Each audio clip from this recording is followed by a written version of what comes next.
بسم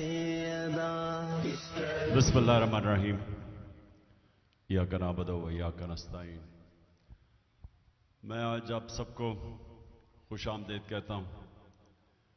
یہ ایک ایسی رات ہے جس میں سارے مسلمانوں کو سوچنا چاہیے کہ ایک وقت پہ ہم کدھر تھے اور آج ہم کدھر پہنچ گئے ہیں، اور وہ اس لیے ہمیں سوچنا چاہیے کہ یہ ہمارا ایمان ہے کہ ان دنوں میں اس رات کو اللہ نے ہمارے اوپر اتنی نعمت کی کہ اپنی کتاب ہمارے اوپر نازل کی، تو ہمیں اس لیے سوچنا چاہیے کہ کیا وجہ ہے کہ اس کتاب نے اور جو گواہ تھا اس کتاب کا ہمارے نبی صلی اللہ علیہ وسلم، انہوں نے اس کتاب اور اس کے پیغام سے دنیا کی تاریخ کا سب سے بڑا انقلاب لے کے آئے۔ یہ اگر آپ تاریخ کے، میں تو کوئی دینی عالم نہیں ہوں، اسلام کا میں اپنے آپ کو عالم نہیں سمجھتا، لیکن میں ایک تاریخ کا اپنے آپ کو طالب علم سمجھتا ہوں۔ تاریخ میں نے پڑھی ہوئی، تو میں نے ابھی تک کہیں بھی کسی وقت کسی تاریخ کے اندر کسی دور میں اس طرح کا انقلاب نہیں دیکھا جو کہ میرے نبی صلی اللہ علیہ وسلم مدینہ میں لے کے آئے۔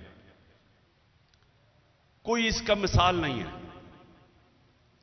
آپ اگر دین سے ہٹ کے صرف ایز اے ہسٹورین، تاریخ کا طالب علم اگر آپ صرف سٹڈی کریں تو یہ آپ کو کبھی بھی لاجک سے یہ آپ سمجھ ہی نہیں سکتے کہ وہ ہوا کیا۔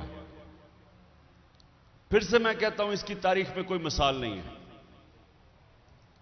کیونکہ ایسا ہوا ہی نہیں کبھی۔ تو وہ جو چینج آیا تھا انسانوں میں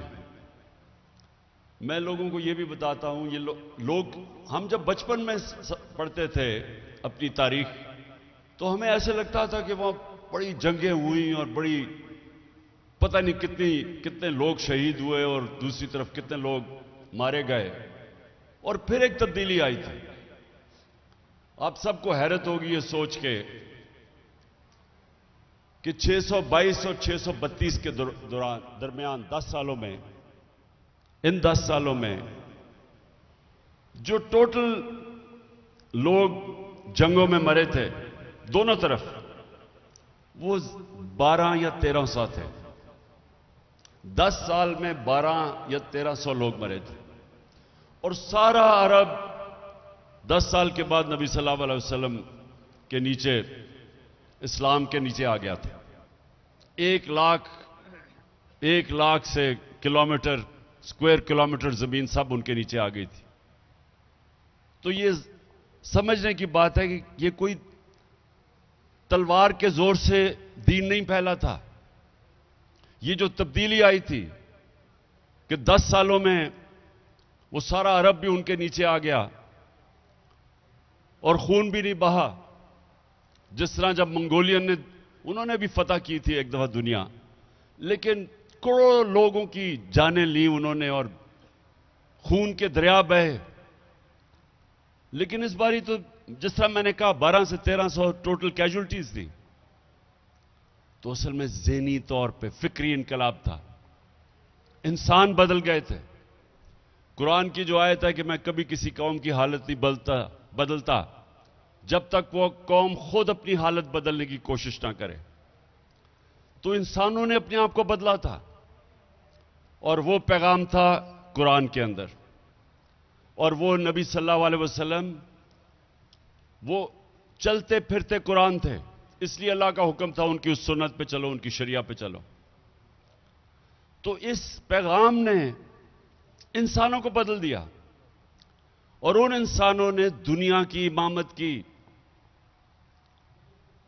یعنی یہ اگر آپ دیکھ لیں کہ 625 جنگ بدر اور 11 سال کے بعد یارموک کی جنگ، جدھر رومن ایمپائر یارموک میں ہارتا مسلمانوں سے، اور اس کے اگلے سال دوسرا سپر پاور پرشین ایمپائر وہ ان کے سامنے گھٹنے ٹیکتا ہے۔ 11 اور 12 سالوں جنگ بدر کے بعد 313 لڑنے والے، یہ کوئی سمجھا دے کہ یہ ہوا کیا؟ 11 اور 12 سالوں کے بعد دنیا کی 2 سپر پاورز ان کے سامنے گھٹنے ٹیک دیتی ہیں۔ تو وہ کیا چینج آئی تھی؟ مجھے افسوس سے کہنا پڑتا ہے، میں نے یہ کبھی، میں اتنے چھوٹا سا تھا جب میرے والد مجھے لے جاتے تھے جمعہ کے خطبے پہ، میں نے کبھی کسی کو یہ بتاتے نہیں سنا کہ یہ کیا ہوا تھا۔ اور میں نے اپنے اسکالرز جو ہیں، جو مسلمان اسکالرز ہیں، میں نے ان میں کبھی نہیں دیکھا کہ اس کے اوپر کوئی اس کو ریسرچ کریں کہ کیا چینج آیا تھا، یہ کیسے ہوا تھا، کیونکہ اس کی کوئی ایکسپلین بیان نہیں کر سکتا، کوئی نہیں بتا سکتا کہ یہ کیا ہوا تھا۔ اصل میں ہوا تھا، ایک پیغام آیا اور نبی صلی اللہ علیہ وسلم نے اس پیغام کے ذریعے انسانوں کو آزاد کر دیا۔ یہ یاد رکھیں کہ جو آزادی ہے، اللہ نے اپنی آزادی کے لڑنے کے لیے اس کو جہاد کہا ہے۔ اگر آپ اپنی آزادی کے اندر کی جنگ لڑتے ہوئے مرتے ہیں تو آپ شہید کا رتبہ دیا ہے۔ اور پیغمبروں کے بعد شہداء کا رتبہ ہے، اتنا بڑا رتبہ دیا ہے۔ اس کا مطلب آزادی کو اتنی اہمیت دی ہے کہ غلام قوم آگے نہیں بڑھ سکتی، صرف آزاد انسان اوپر جاتے ہیں۔ اور اصل میں لا الہ الا اللہ ادھر سے ہی آزادی شروع ہوتی ہے، جب آپ یہ بیان کرتے ہیں کہ اللہ تیرے سوا میں کسی کے سامنے نہیں جھکوں گا، تو یہ آپ کا آزادی کا سفر شروع ہو جاتا ہے۔ اور پھر اندرونی آزادی کہ جب آپ خوف، یہ بہت بڑا بت ہے میری زندگی میں، جو لوگ اوپر نہیں جا سکتے وہ اپنے خوف کے اوپر قابو جو نہیں پاتا وہ اوپر نہیں جاتا کسی شعبے میں بھی۔ جو انسان خوف کے اوپر قابو نہیں پاتا اس نے آج تک بڑا کام نہیں کیا۔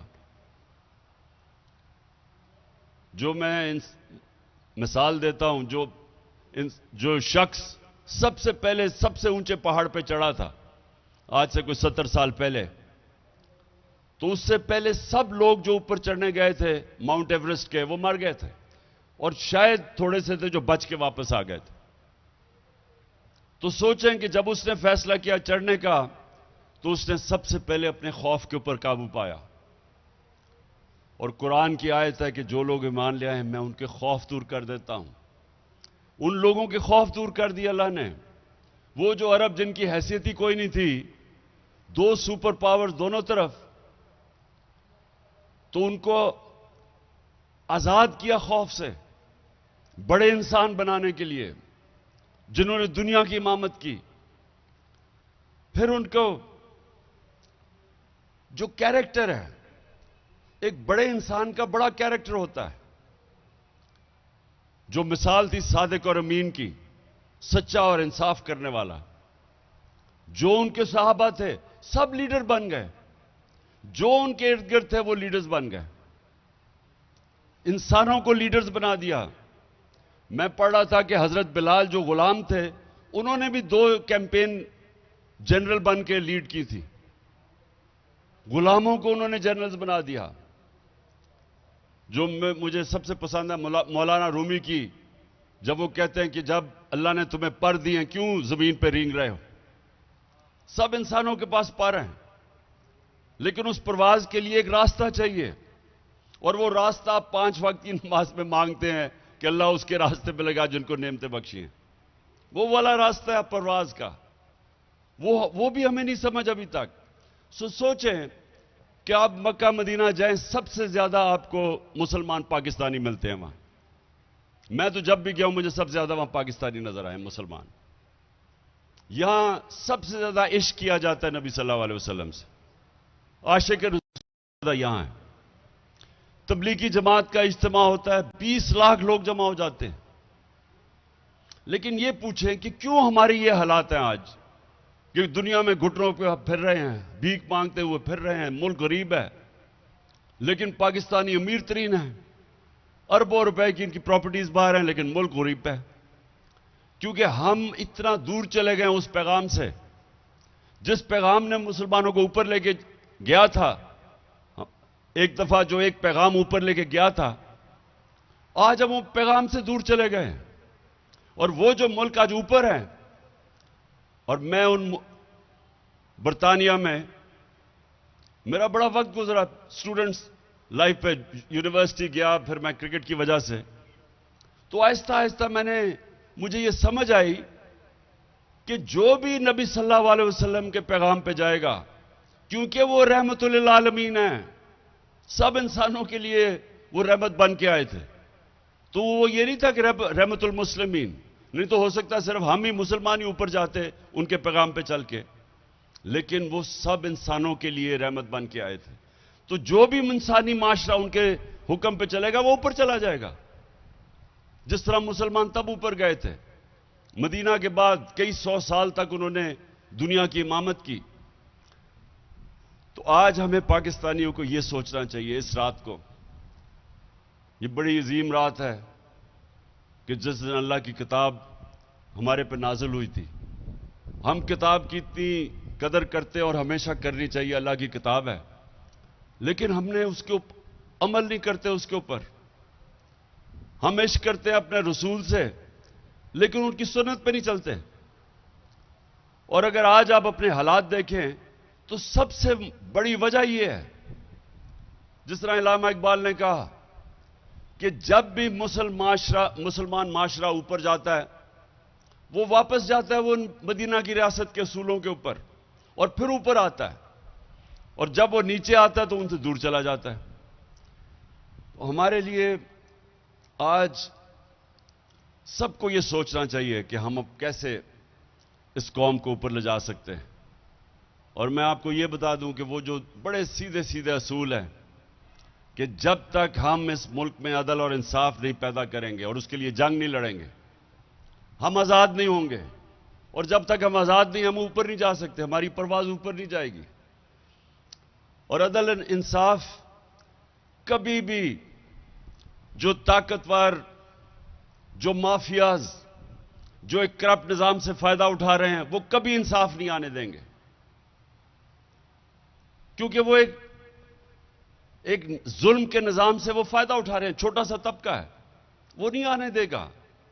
وہ پورا زور لگائے گا کہ لوگوں کو غلام رکھ کے اور خود وہاں عیاشیاں کریں، پیسے چوری کریں. باہر ان کے بڑے بڑے محلات ہیں، وہ کبھی نہیں آنے دیں گے. اور یہ یاد رکھیں، آزادی اس لیے تو اللہ نے اتنا بڑا جو اپنی آزادی کے لیے لڑتا ہے یا غازی یا شہید کا رتبہ دیا ہے، کیونکہ غلام ہی بن سکتے ہیں. غلام کی پرواز کچھ نہیں ہوتی، غلام قومیں اوپر نہیں جا سکتی، صرف آزاد انسان اوپر جاتے ہیں. جو کہ اگر آپ غور کریں گے تو مدینہ کی ریاست میں آزاد ہوئے تھے انسان. عدل اور انصاف سب سے پہلے قائم کیا تھا، کوئی قانون کے اوپر نہیں. میری بیٹی بھی اگر جرم کرے گی سزا ملے گی. بڑی قومیں تمہارے سے پہلے تباہ ہوئی، جدھر طاقتور کے لیے ایک قانون، وہ چوری کرتا تھا اس کو پکڑتا نہیں تھی، اور صرف کمزور چوروں کو جیلوں میں ڈالا جاتا تھا، قومیں تباہ ہو جاتی تھی. حضرت عمر، حضرت ابو بکر، حضرت علی، پہلے جب وہ خلیفہ بنے، پہلے بیان میں کہا کہ میں انصاف قائم کروں گا، میں طاقتور کو قانون کے نیچے لے کے آؤں گا. یہ سب سے بڑی ایک مسلمان معاشرے کے اندر جب آپ کہتے ہیں نا ہم شریعہ چاہیے، تو سب سے پہلا کام ہے عدل اور انصاف قائم کرو. جب تک وہ نہیں ہے، ایک قوم اوپر نہیں جا سکتی، خوشحال نہیں ہو سکتی. ہم سنتے تھے جی میں ایشین ٹائیگر بنا دوں گا پاکستان کو، یا میں کوئی لاہور کو پیرس بنا دوں گا. کوئی آج تک ایشین ٹائیگر یا پیرس نہیں بنا جب تک وہ رول آف لا نہیں ہوتا، جب تک انصاف نہیں ہوتا. ڈنمارک نمبر 1 ہے 140 ملکوں میں رول آف لا یعنی انصاف کے انڈیکس میں. 140 ملکوں میں ڈنمارک نمبر 1 ہے، پاکستان 129 نمبر ہے 140 میں سے. اور وہاں $68,600 ان کی اوسط آمدنی ہے، $68,600، اور پاکستان کی $1,600 ہے. کیونکہ وہ انصاف ہے، وہاں خوشحال ہیں. اپنی تاریخ اٹھا کے دیکھ لیں، جب ہندوستان میں کوئی آیا ایسا حکمران جس نے انصاف قائم کیا خوشحال ہو گیا. بلبن کی تاریخ اٹھائیں اور علاؤدین خلجی کی, کیونکہ وہ انصاف کرنے والے تھے, وہاں خوشحالی آ گئی. اور جب ایک ظالم حکمران آتا تھا, ایک دم عوام کہ وہی بھوک سے مرتے تھے, قحط پڑتے تھے. تو ہمارا بھی آج ساری دنیا میں بھی یہ دیکھ لیں, جن جن ملکوں میں انصاف ہے وہ خوشحال ہیں, جن میں نہیں ہے وہاں وسائل کے باوجود بھی غربت ہے.